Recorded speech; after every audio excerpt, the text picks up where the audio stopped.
So it's a 2-1 defeat for Ireland in Greece. Not a night to remember at all, Gavin Cooney. No, it was a really bad night, wasn't it? Very, very damaging defeat for all involved. Like we thought that this would be a game of narrow margins, that it was effectively two sides of broadly the similar level of a similar level. It wasn't. I mean, Greece were way better. Like had Ireland got a point there at the end, it would have been kind of, well, not daylight robbery, robbery beneath the night sky. It was very, very damaging, obviously, for all involved. And like the fact that Ireland spent 10 days working in Turkey and then came out and were just completely befuddled, seen by what Greece did. And I think where the danger now lies for the managers is the fact that Ireland just couldn't adapt, couldn't change to what was asked of them. Like Poyet had obviously studied Ireland. Ireland had obviously studied Greece as well. They knew how they were going to play. Poyet even said at the press conference before the game that they weren't going to change their system. But whereas Greece had kind of tactical nuances and an ability to hurt Ireland and then change in game, Ireland had none of that. Mm. Yeah, I think the most worrying aspect of this, Gav, is the fact that this is another game where Ireland go out against similar opposition, or even an opposition where you would not expect a beat, but maybe hope that you could get a result against. And the performance wasn't there. It's not even the result. It's the fact that you can go out and play brilliant against France and against Portugal and whatever, you might not get a result. But again, this is another performance that the team has put in against a similar level opposition, and it's just been flat. Yeah, no, it was really, really poor. It was flat right from the off. I mean, I think Greece had 7 corners in the first 10 minutes or something. Like they really came out hot, and Ireland really, really struggled. They only, to be honest, I don't know to what extent Ireland got themselves back in the game. I thought Greece let them back in it. I thought they slacked off after they scored. Ireland, a good set piece routine, got them level, and then Greece took over again. And I think what's very damaging for Ireland, Enda, is just how easily the back three system was picked apart. So you can see it pretty well from here in the press box. They're 2 wide forwards in their 4-3-3. They were so wide. They were way out on the touchline. And Ireland's wing backs went out to follow them, which kind of put them in check. And that meant that the fullbacks, particularly Simikas, kind of killed Ireland, really. He could drift in from the left. He skipped by Will Smallbone too easily. And as a result, then he had kind of options left and right. The kind of Nathan Collins and Darragh Lennon were then kind of in no man's land.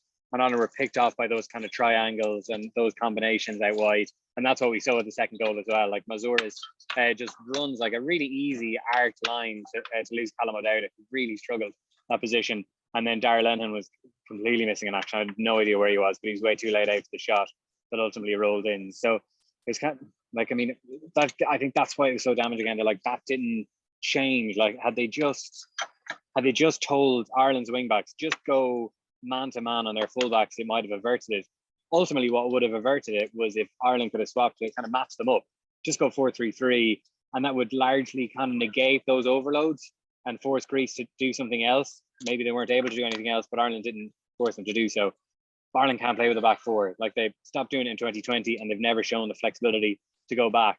And you can see you can see how well drilled the team are, and you can see what has been worked on, etc. But ultimately, they kind of worked on everything except the ability to change what they were doing. That's what they needed to do tonight, and they couldn't. And the qualifying campaign, this is another one now that feels dead on arrival.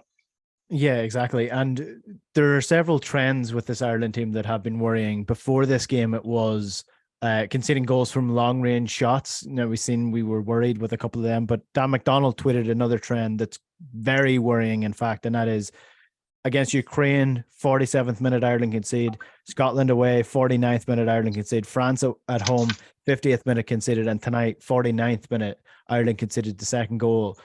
Post half time, especially the fact that things were not going well, that is just a very damning stat for Stephen Kenny, failing to adapt to the measure of the game, essentially.